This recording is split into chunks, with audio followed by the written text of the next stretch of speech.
Hello guys! Hello Aries! Welcome dito sa aking channel. Kapalaran 888 Aries. Alamin natin ko ng messages, vibration, gabay energy para sa inyong lahat. Grace and gratitude. Fag in. Who?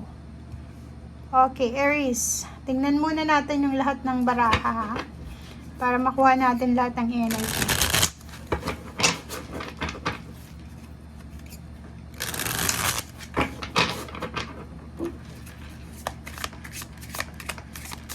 Love life. Ano ba ang message sa'yo ng love life? Okay, 5 of swords. The sun. Okay, 4 of swords.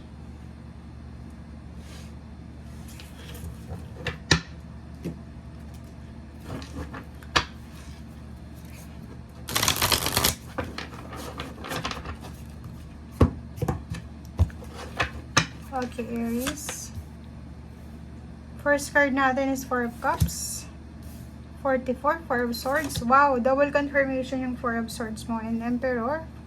Kung makikita mo dito, 4 yung 4 mo. 4, 4, 4. Stability talaga to eh.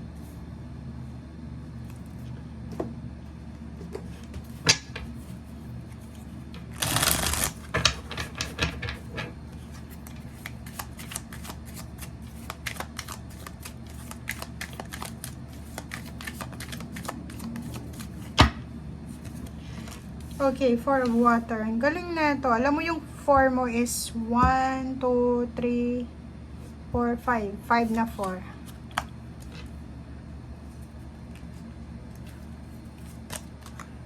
The star.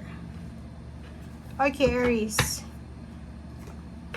First 2 cards natin, sinasabi ng barahan na may mga Aries dito na kailangan yung mag-slow down. Diba? Slow down. Ang baraha mo ay parang resonated siya sa Leo. Pwede mong panoorin yung Leo if may time ka.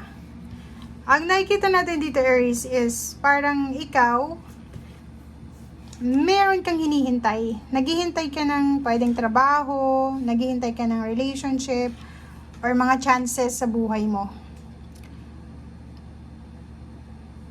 Masyado ka ng impatient. Masyado ka ng pagod sa paghihintay. But sinasabi ng baraha sa'yo dito na kahit sobra-sobra ka ng pagod sa paghihintay, still be patient. Go slow and be patient. And huwag mong kakalimutan na magpasalamat. Magpasalamat tayo, may biyaya man or wala, disappointments man yan yung nakukuha mo or hindi naman biyaya.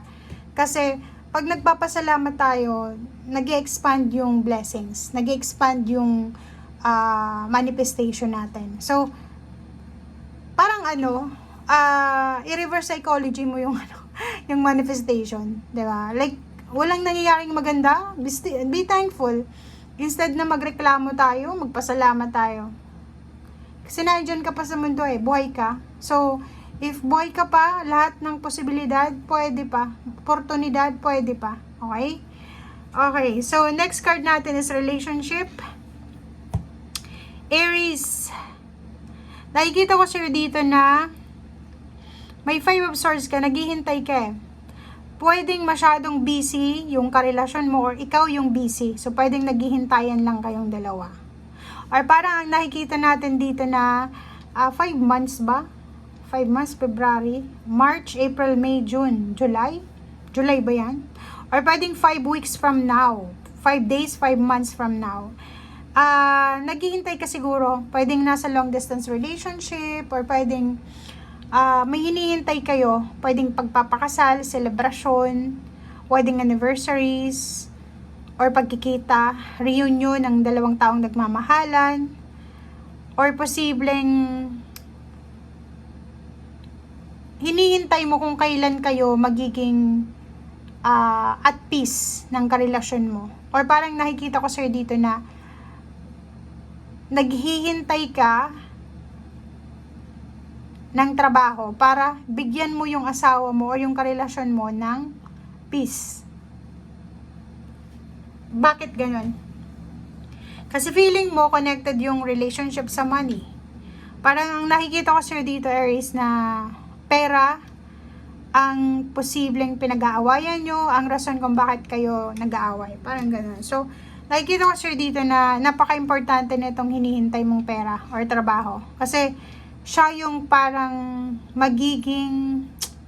magme-mend ng mga relationship issues nyo. Parang feeling mo, the more na hindi ka magkaroon ng trabaho or the more na mamroblema ka sa pera, mamumroblema ka din sa relationship.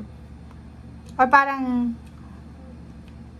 the more na naghihirap kayo sa financial, the more na hindi kayo magiging masaya, hindi kayo magiging tahimik. Parang yun yung mindset mo. Yun lang yung mindset mo. Okay?